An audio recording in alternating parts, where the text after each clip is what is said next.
Hello hello hello last দিন আমরা সকালবেলা ব্রেকফাস্ট করে সবাই মিলে বেরিয়ে পড়েছি বাড়ির উদ্দেশ্যে। আন্দামানের আজকের লাস্ট ডে, এই যে আন্দামানের মার্কেট টাটা করতে করতে আমরা চললাম। আর এটা হচ্ছে পোর্ট ব্লেয়ারের এয়ারপোর্ট, বীর সাভারকার এয়ারপোর্ট। এয়ারপোর্টটা বেশ সুন্দর দেখতে। আর কদিন লাস্ট ভিডিওটা দিতে বহু মানে 3-4 দিন দেরি হয়ে গেল, মানে খুবই ব্যস্ত জন্য দিতে পারিনি। তো আমরা সমস্ত বোরিং করে নিয়ে এই যে টিকিট ফিকিট নিয়ে আমরা চললাম এয়ারপোর্টের দিকে। আর ওই এয়ারপোর্টটা দেখো কি ভেতরটাও কি দারুণ দেখতে। এটা কীরকম একটা টবের মধ্যে গাছ লাগিয়েছে, বেশ দারুণ দেখতে, দারুণ। প্লেনের মধ্যেও প্রবেশ করে ফেলেছি। তো আমরা এখন সিট খুঁজছি।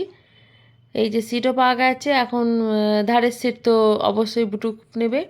আর প্লেন থেকে দেখো আন্দামানটা কি দারুণ লাগছে দেখতে। আন্দামানের সমুদ্রটাও অসাধারণ দেখতে লাগছে।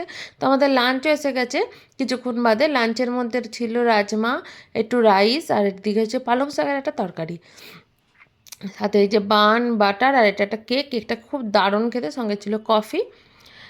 তো আস্তে আস্তে 1 ঘন্টা 50 মিনিট লেগেছে।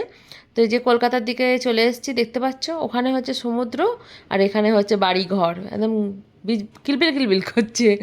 তো যাই হোক, এখানে দেখো এই যে আমাদের কলকাতার এয়ারপোর্টটাও দেখতে কিন্তু অসাধারণ সুন্দর। তারপরে আমরা চলে এসেছি লাগেজ নেওয়ার জন্য। এরপর আমরা ট্রেন দিয়ে বাড়ি যাব।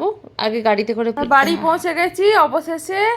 অনেক ঘোরাঘুরির পর আমাদের সেই প্রিয় বিছানা পেয়ে গেছি। 10 দিন বাদে আজকে আমরা আরাম করে ঘুমাবো। তো আমাদের আন্দামান ট্যুর কমপ্লিট।